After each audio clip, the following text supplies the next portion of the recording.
મહીસાગરના બાલાસિનોરમાં કમળાના વધતા કેસોને લઈને જિલ્લા કલેક્ટરે અસરગ્રસ્ત વિસ્તારોની મુલાકાત લીધી હતી। નગર વિસ્તારમાં આવેલી પાણીની ટાંકીઓ તેમજ આરોગ્ય વિભાગ દ્વારા ચાલી રહેલા સર્વેનું કલેક્ટર નિરીક્ષણ કર્યું હતું। કમળાના વધતા કેસોના ધ્યાનમાં રાખીને આરોગ્ય વિભાગે હાલ 52 ટીમો સર્વેની કામગીરીમાં લગાવી છે।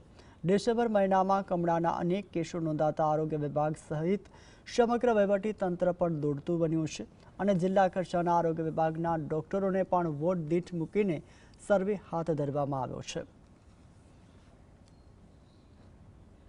આ માટે અમારી હેલ્થ ટીમ નગરપાલિકાની ટીમ સતત કામ કરે છે।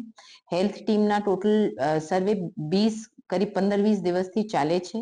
ટીમ હવે વધારવામાં પણ આવી છે। હવે 52 ટીમ્સ કામ કરે છે। અલગ અલગ વિસ્તારમાં આ લોકો એક સર્વે કરશે કે કેટલા લોકો પાણીના શું સ્ટેટસ છે, ફિટ છે કે અનફિટ છે, ક્લોરિનેટેડ છે કે નહીં, અને પછી જો જેમને સારવારની જરૂર હોય, જેમને કોઈ થોડા ઘણા સિમ્ટમ્સ હોય તો એમને સારવાર પણ મળશે, એમને રેફર પણ કરવામાં આવશે અને એમને મેડિસિન